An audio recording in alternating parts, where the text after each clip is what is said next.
ఎక్కడుందో తెలుసా? Faridabad. Yes, a few years ago అదొక లాజిస్టిక్స్ ఫ్యాక్టరీ, ప్రభుత్వానికి చెందింది. అది నష్టాల్లో ఉందని వజ్రాకి చేయి మార్చేశారు. ఆ ఫ్యాక్టరీ స్థలము, ఇన్ఫ్రాస్ట్రక్చర్, మిషనరీ కలిపి 3,500 కోట్లు. ప్రభుత్వం వజ్రాకి అమ్మింది ఒట్టి 1,800 కోట్లకి. ప్రభుత్వ ఆస్తిని ప్రభుత్వమే నష్టానికి అమ్మింది. అంతెందుకు, డబ్బుకి ఓటమ్ముకోవడాన్ని మనందరం చూస్తున్నాం. కార్పొరేట్స్ రాజకీయ పార్టీలను డబ్బిచ్చి కొంటున్నారు. ఆ గవర్నమెంట్ ఫ్యాక్టరీ కొన్న వెంటనే వజ్రా చేసిన మొదటి పని 400 మంది వర్కర్స్ని పని నుంచి తీసేయటం. వాళ్ళందరూ దొరికిన పని వెతుక్కుంటూ వెళ్లారు. రిజల్ట్, అన్ఆర్గనైజ్డ్ సెక్టార్లో ముందే తక్కువగా ఉన్న కూలీ అంతకన్నా చాలా తక్కువైంది. చైన్ రియాక్షన్ అంతటితో ఆగలేదు. 2,200 కిలోమీటర్లు దాటి కర్ణాటక టుమ్కూర్లో ఒక మీడియం స్కేల్ ఫ్యాక్టరీ. ఆ గవర్నమెంట్ ఫ్యాక్టరీకి స్పేర్ పార్ట్స్ని పంపిస్తూ ఉండేవారు. వజ్రా టేక్ ఓవర్ చేశాక టుమ్కూర్ ఫ్యాక్టరీ కాంట్రాక్ట్ని క్యాన్సిల్ చేశారు. 200 మందికి పని పోయింది. ఈరోజు ఆ టుమ్కూర్ ఫ్యాక్టరీ మూయబడుంది.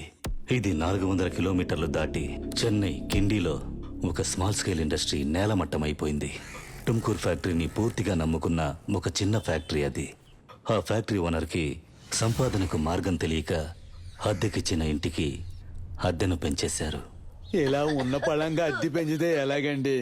అద్దె పెరగడం వల్ల దాన్ని కట్టలేని రిటైర్డ్ టీచర్ ఆయన భార్య మెడికల్ బడ్జెట్ని సగానికి తగ్గించారు. కిరాణా బడ్జెట్ని తగ్గించారు. గిండి ఫ్యాక్టరీని మూయడం వల్ల బాధింపబడిన ఇంకో ప్రాణం ఒక ముసలావిడ. ఆ గిండి ఫ్యాక్టరీని, అందులో పనిచేస్తున్న 20 మంది వర్కర్స్ నమ్మి ఆవిడ కూతురు ఒక టీ కొట్టు నడిపేది. ఆ టీ కొట్టు ఇంకా ఉంది, కానీ వ్యాపారం తగ్గింది. చక్కెర వడ్డీకి డబ్బు తీసుకుని ఉన్న సేవింగ్స్ అంతా రౌడీలకిచ్చి జీవితాన్ని పోగొట్టుకుని రోడ్డుకొచ్చింది ఆవిడ కూతురు. అప్పు ఇంకా తీరలేదు. కష్టాలు తీర్చడానికి ఆ ముసలావిడ ఇంటి పనికెళ్ళడం ప్రారంభించింది. ఆవిడకు వయసు 67. వాళ్ళ సమస్యలన్నిటికీ కారణం ఎక్కడో ఫరీదాబాద్లో ఒక ఫ్యాక్టరీ చేయి మారడమేనని ఆ పెద్ద ఆయనకి తెలీదు, ఆ ముసలావిడికి తెలీదు. నేను కేవలం ఇద్దరి గురించి మాత్రమే చెప్పాను. కానీ ఒక గవర్నమెంట్ ఫ్యాక్టరీని ప్రైవేట్ పరం చేయడం వల్ల డైరెక్ట్ గాను ఇండైరెక్ట్ గాను వేలాది పేద మధ్యతరగతి ప్రజల జీవితాలు కష్టాలు పాలయ్యాయి. అదే సమయంలో ఆ గవర్నమెంట్ ఫ్యాక్టరీ కొన్న వజ్రాకి 20% ప్రాఫిట్ ఇంక్రీజ్ అయింది. వేలాది మంది ప్రజలు జీవితాలు పోగొట్టుకుని వీధిన పడ్డారు. ప్రభుత్వం నోరు మెదపట్లేదు. చిన్న చిన్న పరిశ్రమలు నశించిపోతున్నాయి. ప్రభుత్వం నోరు మూసుకుంది. ఎందుకు? Corporate funding. కార్పొరేట్స్ కనువుగా ఒక్కో చట్టాన్ని తీర్చిదిద్దేటప్పుడు దాని వెనుక కార్పొరేట్ ఫండింగ్ పనిచేస్తోంది. అన్ని రాజకీయ పార్టీలను, పెద్ద పార్టీనైనా చిన్న పార్టీనైనా, ఫండ్స్ ఎక్కడి నుంచి వస్తున్నాయో అందరికీ తెలిసేలా లెక్కలు చూపమనండి. అప్పుడే వాళ్ళెవరికి పనిచేస్తున్నారో తెలుస్తుంది. కార్పొరేట్ రహస్యాల్ని దొంగలించి అమ్మితే అంతా సరైపోతుందా? నేను దొంగిలించి అమ్మలేదు. ఒక ఇంటర్నేషనల్ గ్రూప్ ఆఫ్ విసిల్ బ్లోవర్స్కి ఇస్తున్నాను. వజ్రా మాత్రమే కాదు, నా దృష్టిలోకి వచ్చే ప్రతి కార్పొరేట్ చేసే అక్రమాలు వాళ్ళకి నేను ఇస్తూనే ఉన్నాను. వాళ్ళన్నిటినీ కంపైల్ చేస్తున్నారు. అన్ని ఇన్ఫర్మేషన్స్ అతి త్వరలో ఇంటర్నేషనల్ పబ్లికేషన్స్ లో రాబోతున్నాయి. నెట్లో లోడ్ చేయబోతున్నాం. ఇదంతా నేను డబ్బు కోసం చేయలేదు.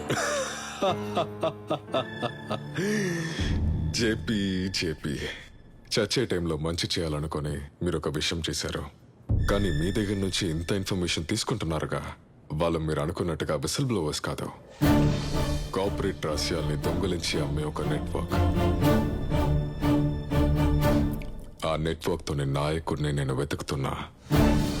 ఆ 8 మంది మామూలు ఆపరేటివ్స్, చీఫ్ వేరే ఒకడున్నాడు. వాడు మనల్ని కనిపెట్టడానికి ముందు పని పూర్తి చేసి అందరూ సేఫ్గా బయలుదేరదాం. ఐబీలో ఉన్న కొంతమంది అన్నోన్ ఆఫీసర్స్ అతనికి కాంట్రిబ్యూట్ గా ఉన్నారు. అతని ద్వారానే పోటీ కార్పొరేట్స్ కి రహస్యాలు అమ్ముతున్నారు. మెయిన్ వ్యక్తిని పట్టుకొని వాళ్ళని పట్టుకుంటా. వజ్రా మళ్ళీ కొట్టడం ప్రారంభించాడు. తిరు ఫుల్ ఫోర్స్తో వస్తాడు. దొరికామంటే మన డిఎన్ఏ కూడా మిగలదు. వీళ్ళే వజ్రా ఎంప్లాయీస్. మీరు మాత్రమే కాదు, వీళ్ళు మీ సోర్స్కి ఇన్ఫర్మేషన్ సప్లై చేస్తూనే ఉన్నారు. కానీ డబ్బు కోసం. మీకు ఇది తెలియదు కదూ? బాగా మోసపోయారు చెప్పి.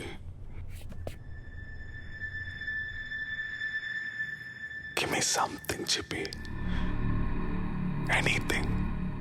I don't know. నేను వాడిని చూసింది లేదు, వాడి పేరు కూడా తెలీదు. నాతో మాట్లాడేటప్పుడు వాయిస్ చేంజర్ వేసే మాట్లాడతాడు. 8 సంవత్సరాల ప్లానింగ్ షాలు. భయపడకు, మన ఐడెంటిటీని ఏ ఒక్కరూ కనిపెట్టలేరు. థింక్ ఆల్మోస్ట్ వాడితో 1 year టచ్లో ఉన్నారు. There has to be something GP. మీకు ఇది యూస్ఫుల్గా ఉంటుందో నాకు తెలీదు. ఒక్కసారి వాడితో ఫోన్లో మాట్లాడేటప్పుడు కొరియన్ లాంగ్వేజ్ వినిపించింది బ్యాక్డ్రాప్లో. నేను కొన్నాళ్ళు సియోల్లో ఉన్నాను, సో ఆ లాంగ్వేజ్ నాకు కొంత తెలుసు. క్లాస్ రూమ్ లాంటి సౌండ్. ఖచ్చితంగా చాలా తక్కువే కొరియన్ సెంటర్స్ చెన్నైలో ఉండాలి. వజ్రాల నుంచి ఎవరైనా క్లాస్ అటెండ్ చేస్తున్నారని చూడండి. జేపీ, బాడీ దొరకకుండా చూసుకోండి. Hey my my my my my అలాగే ఉండు. ఏంటి? ఈ లైట్లో భలే అందంగా ఉన్నావు, ఒక పెయింటింగ్ లాగా. అలాగే ఉండు. I want click a picture for memory sake. పోరా. My please. Hey what? చెయ్యి. చేతిని ఇలా పెట్టావు కదా, అలాగే ఉండు. Like this. ఎంతసేపు ఇలాగే ఉండాలి? తొందరగా తీశాను, పోనే పోదు. ఇది నా జ్ఞాపకానికి. టైం అయ్యేలా ఉంది. 15 minutes. ఎందుకే నేను చేస్తాను చెప్పా. ఈ పాటికి తినేయచ్చు. నీకో విషయం తెలుసా?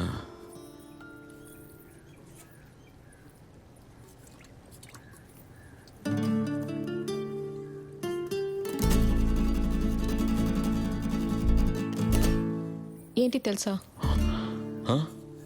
నీకొక విషయం తెలుసా వన్నా? సగంలో అలాగే వదిలేసావు.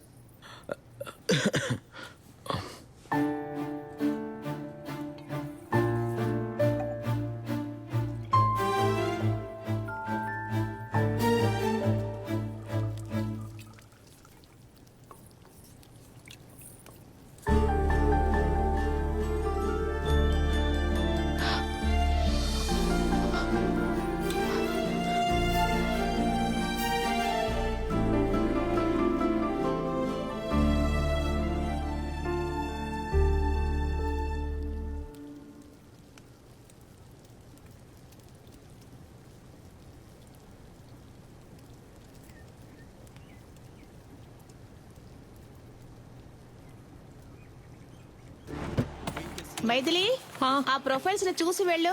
అమ్మ, ನಾನು ఆల్రెడీ లేట్ మా. చూసి వెళ్ళు. రేయ్, చూపించరా. ప్రాజెక్ట్ రిపోర్ట్ చూస్తున్నాను మా. అమ్మకంటూ ఒక ల్యాప్టాప్ కొనిచ్చానన్నా.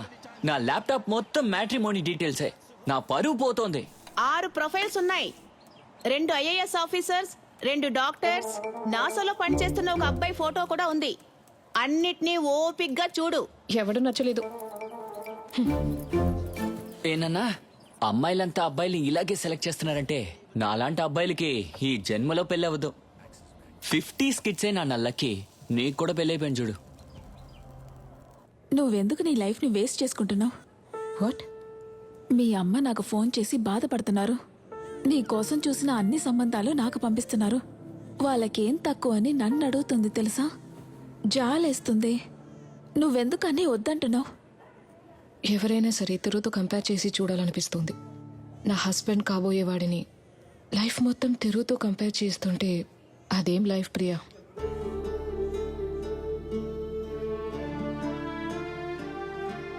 చెప్పా పెట్టకుండా వెళ్ళిపోయాడు. బాయ్. ఎందుకలా వెళ్ళాడనే తెలీదు.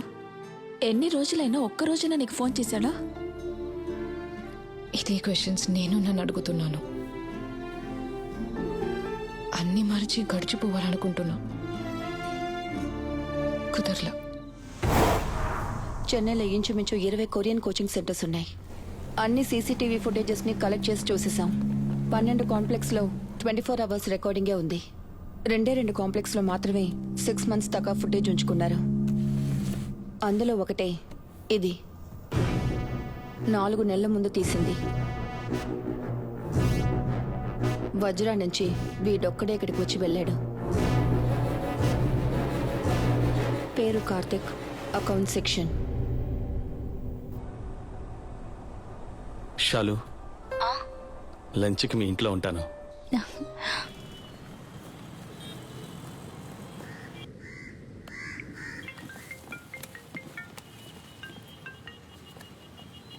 తిరు అరకోణంలో ఉన్న జేపీ ఫ్రెండ్తో మాట్లాడాను. జేపీ అక్కడికి రాలేదని చెప్పాడు. కంటికి తెలియకుండా గురిపెట్టి మనల్ని ఎవరో వేటాడుతున్నట్టుంది. మన చోటుకొచ్చాయి.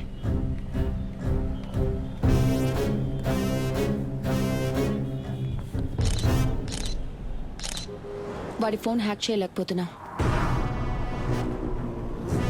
జేపీని పిక్ పాకెట్ చేసింది వీడే. Same height, same build.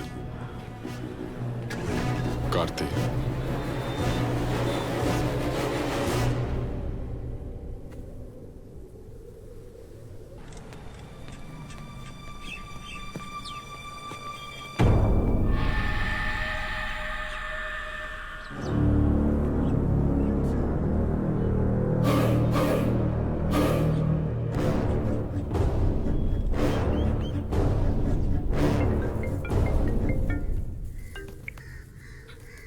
షాలుతో బిడ్డని జాగ్రత్తగా పెంచమని చెప్పు. నువ్వు జాగ్రత్తగా ఉండు. తంది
ఫోన్. టోటల్గా పగిలిపోయింది అర్జున్.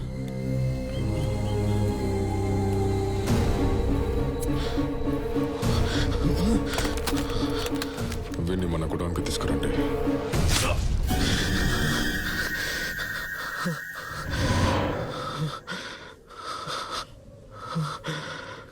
ఏంటి తిరు కూలబడిపోయావు?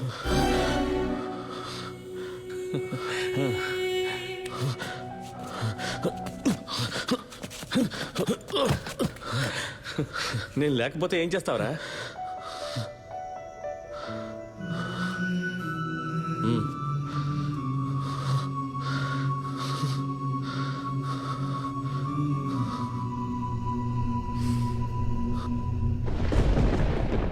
అతని బాడీని చూడడం కుదురుతుందా? తన బాడీని ట్రాప్గా యూజ్ చేసుకుంటారు షాలు. బాడీని క్లైమ్ చేయడానికి ఎవరైనా వచ్చారా? మన వాళ్ళు మార్చరీలోనే వెయిట్ చేస్తున్నారు. అనాథ శవంలా పడున్నాడని చెప్తున్నావా? అతని పేరు, అడ్రస్ అంతా ఫేక్. ఫేక్ డాక్యుమెంట్స్ ఇచ్చే ఉద్యోగంలో చేరాడు. వాడు పాకెట్ నుంచి మొత్తం తీసారా? ఇవే ఉన్నాయి.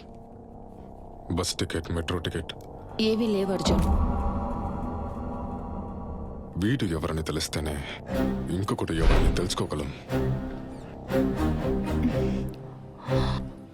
ఆ కొరియన్ ఇన్స్టిట్యూట్కి వాడెందుకు అక్కడికి వెళ్ళాలి?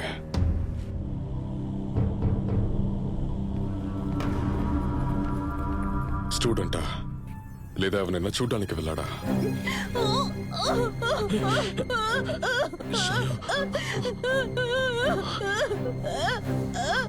నన్ను అక్కడికి తీసుకువెళ్ళండి.